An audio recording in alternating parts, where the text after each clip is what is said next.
Hello everybody, and welcome to another puzzle challenge video with chessuniversity.com. This is Ryan Murphy, and before we jump into today's advanced puzzle for more advanced players, since we're at the end of the week, I want to quickly recap the solution for yesterday's puzzle, which you can see on the board on your screen. Here it was white to play and win, and the solution we were looking for begins with the move knight takes b6. The point of this move is to create clearance so that the d5 square is open for the next move, which is going to be pawn to d5, forking the knight and the queen. Also, knight takes b6 captures something and attacks something else, so it's a very forcing move. So for example, if black were to try to counter check us, we would just trade and then win this guy, and we're up already 2 pieces, so even if this knight gets trapped, we're up material. And of course, if they simply recapture, then the idea is, as mentioned, d5. They can give a check like I just showed in that other variation, but it doesn't matter because we still pick up a piece at the end, and white is winning. Another attractive move, which is also pretty good for white, not the best, but this would also be acceptable as a very strong move, is bishop takes h7, just exposing the black king. The point being that if king takes, there's knight to g5, and we win the queen on e6 on the next move. So after bishop takes h7, black would have to sidestep with the king in either direction, but their king would be very exposed in that case. So this is also an interesting line, though knight takes b6 is the clearest. It's just clear-cut winning a piece. Okay, so that is the solution to yesterday's puzzle, and now we're going to move on to a new position. This one actually comes from one of my training games from the last year, and yeah, the key position is going to be actually this one here. After black plays the move queen to f6, it's white to play and win. So that'll be the puzzle for today, and I'll recap how this position came to be. Okay, so this one was a rapid game played on the internet, and the game started e4, e5, knight f3, knight c6, bishop c4, bishop c5, c3, knight f6, d3, which is the slow Italian, or the Gioco pianissimo, I guess.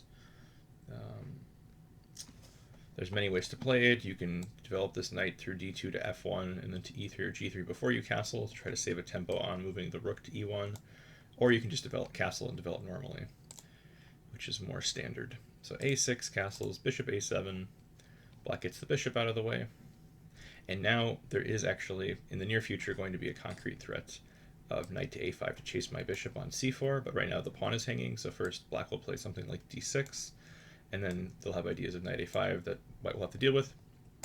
So white goes a4. This makes sure that the bishop always has the a2 square to fall back to. Also gains some valuable space on the queen side. In some cases you go a5, some cases you go b4. It's a flexible move with a couple different ideas. Okay, so d6, a5, just grabbing more space. Castle short, pawn to h3, preventing any bishop g4 or knight g4 ideas. h6 and bishop e3. Bishop e3 is not the most critical move.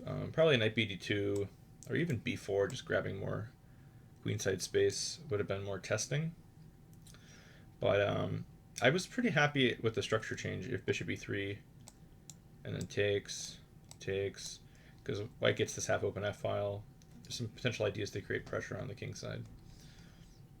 One sample line would go knight e7, knight bd2, knight g6. This is a typical way for black to bring the knight over because the knight on c6 doesn't really do anything. It's cut off by the pawns. And then rook f2 with possible ideas of doubling on the f-file later. I don't know, it seemed interesting.